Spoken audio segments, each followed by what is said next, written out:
Today, Indigenous people are still deeply connected to rituals as an inherent part of their daily lives. This connection brings a sacredness and power to even the most mundane aspects of existence, and it imbues basic tasks with love and connection. I've experienced this while sitting in circle with Aboriginal elders, singing as the women prepared food together. The coming together in song and community brought a reverence and intimacy that made the chopping of the vegetables a complete joy. The simple ritual of food preparation became a celebration, an opportunity to be with each other and enjoy the abundance of life. Another memory of the power of ritual I have is sitting on the land in circle, in the Andes preparing a despacho, sacred offering, with shamans. In the Andes preparing a sacred offering. Being out on the land in this way, remembering Pachamama, Mother Earth, and all she gifts us with, water, air, food, life itself, felt so right and so good to have the opportunity to express my gratitude in a tangible way. Other potent memories of ritual include the sacred devotional offerings I've been taught to perform by my teachers in India and have shared in, during sacred rituals in the moist, balmy temples of this land still so connected to the sacred.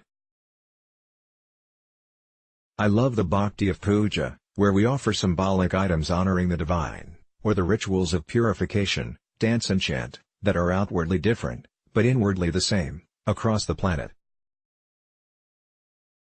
These are really special rituals I've been blessed to take part in, but you don't need to travel to the Andes, Ganges or Uluru and other sacred places, to perform rituals. Certainly Indigenous elders bring an extra power to the rituals they perform, as they are part of an unbroken lineage of spiritual connection and ritual, and any opportunity to learn from Indigenous teachers is very precious. Their rituals are a vital part of their everyday lives and they have an expanded consciousness and connection to the land and Great Spirit. But you and I can imbue our own lives with greater potency, peace, and joy, through embracing some simple daily rituals. The Bhakti of Puja. In essence, a ritual is about bringing sacredness into your life, and about honoring something greater than you and I. It is about honoring the mystery, and the bringer of life in all things. From the flowers, to the trees, to the birds, the tiny caterpillar glistening on a fresh leaf, or the waking sun, and the moonlight, there is a divine force that moves through all things, like a river, enlivening all of life. It is the same force that moves the plant to flower, the wolf to howl, or lights up a baby's face. As we become more aware of this higher force moving in our lives and express our gratitude for it, it expands and colors daily life with radiance and light that connects us to all living things. Ritual is the passageway of the soul into the infinite. Algernon Blackwood, the science behind rituals associate professor of psychology and cognitive scientist, Christine Laguerre has studied rituals for many years and has discovered there are a few key ways in which people trust rituals. What makes a ritual feel effective is the same from ancient Egypt to modern-day Brazil. Christine says that rituals reflect how our minds work. We don't actually know how most things work, she says, so we do a lot of imitating. According to Laguerre, in a chaotic world, rituals offer us the illusion of control over what we want to happen. Rituals reflect how our minds work. A series of investigations by psychologists have revealed interesting new results that are not surprising.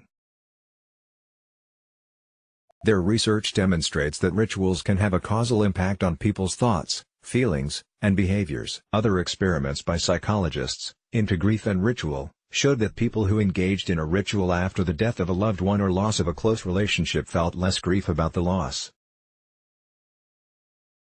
Rituals, like birthday celebrations, weddings, funerals, coming-of-age parties, are an important way we gather together with our communities and loved ones. Today rituals have become more secular and materialistic, but essentially the desire behind them is the same: to connect, celebrate, and be grateful for life and its expression. Increasingly ancient rituals are returning and finding a place in modern society. Rituals such as blessing way ceremonies for mothers before they birth their child, or rituals for girls as they enter womanhood and start menstruating. Connect, celebrate, and be grateful for life and its expression.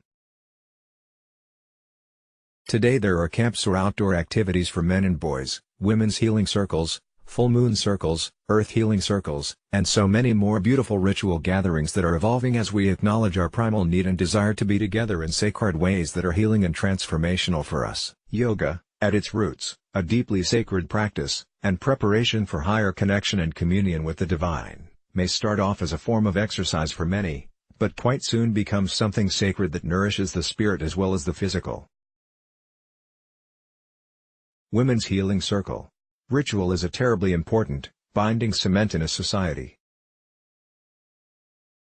If we abandon formality and rituals, we're actually weakening the relationships that exist between people that bind. Alexander McCall Smith. Simple rituals to practice. There are some very basic rituals you can add to your life that will greatly enhance and transform your outlook, and over time, your life.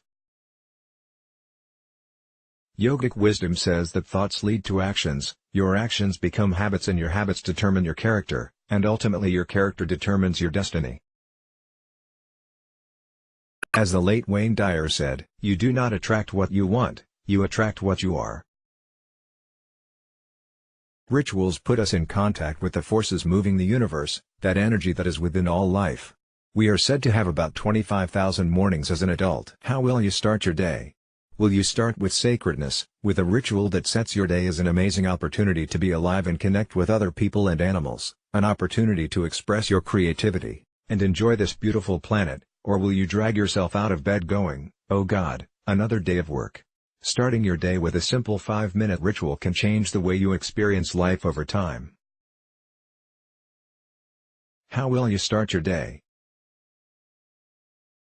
Rituals like space clearing, gratitude, blessing your food, prayer, or chanting can greatly enhance your life. Being in nature is one of the most blessed resources we have. I love to sit in nature and reflect, to listen, to be with myself, on the ground, at one with all of life. Watching the wind move through the leaves, or the first rays of light shoot forth into the sky, sitting under the stars, walking in the local national parks, or being beside a river in the rainforest, is deeply restorative. Nature helps us reset. By bringing in regular mindful times in nature you can truly transform your life. Just sitting, being and listening in nature can bring forth insights, understanding and answers. Problems are solved and life resets itself, the pieces naturally falling into place. Smudging ritual. Space clearing. Creating a sacred space in your home is one of the most beautiful and health-giving rituals you can do. Creating some sort of an altar where you can place images of loved ones, masters, elements of nature, crystals, or whatever you are inspired by or that connects you to Source, instantly elevates your space to something more sacred. Sitting at your altar and feeling gratitude, or meditating, is a great way to connect to your heart and to all of life. Temples and sacred places around the planet were made sacred by the devotional practices and rituals that took place within them. Your home and your body can become temples if you treat your space with reverence. You can sanctify the space in your home through conscious cleaning and space clearing.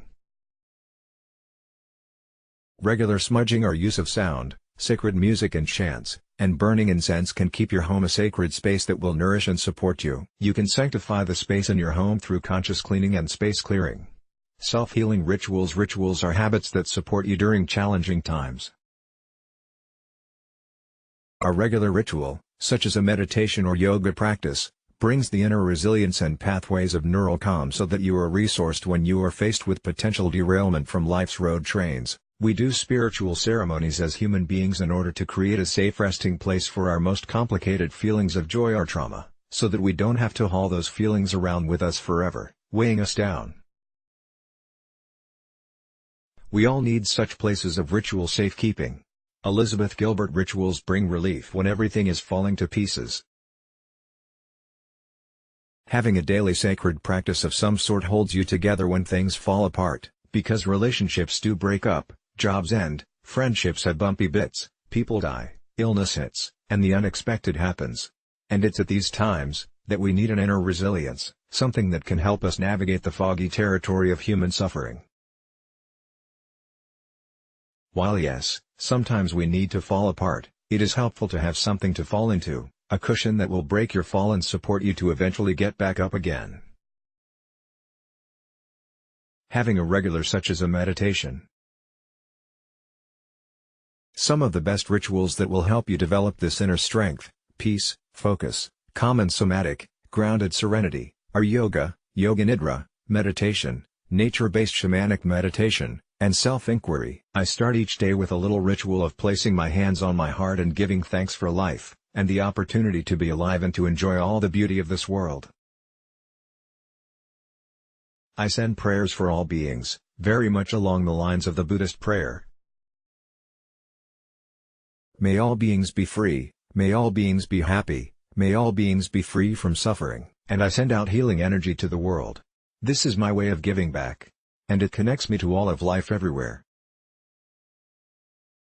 A self-healing ritual I do is to sit or lie down in stillness and focus on my breathing, so I drop into a more internal state. Then I listen to my body, my heart, or connect with my inner child, and discover what is going on for me at an inner level. This way, I can release feelings that are there and can connect with my deeper wisdom and feelings, so I stay connected to my inner reality and what is really going on for me. There are many simple healing rituals you can do that can keep you healthy and balanced. It's a matter of finding or creating something that works for you.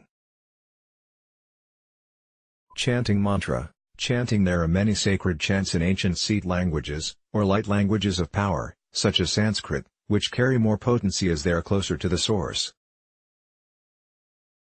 Words can divide and words can be a pathway to divinity. Sacred chants alter your physicality and your surroundings. Many years ago I started to teach myself some chants that I enjoyed.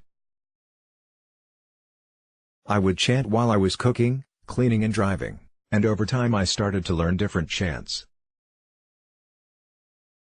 The repetition anchored them into my consciousness, and for example, when I had sick babies or nights of comforting my eldest daughter who had colic, chanting supported me to stay present and be there for her. You can also chant a powerful mantra internally as a way of purifying an atmosphere when you are in a difficult or potentially explosive situation, such as conflict. Some simple and powerful mantras are the mantra Om, Om Mani Padme Hum, or the Mula mantra, or you can chant your own mantra such as I am peace. Creating a daily ritual. Keys to creating rituals: start small, make it a daily commitment. Do something you enjoy. Be kind to yourself if you forget or don't do your ritual. There are so many rituals to choose from. The best is to create your own ritual that suits you and your life and your spiritual beliefs. Basically, a ritual must evoke something greater than yourself. It must bring you peace, and help you to experience your true nature. Let's block ads. Why?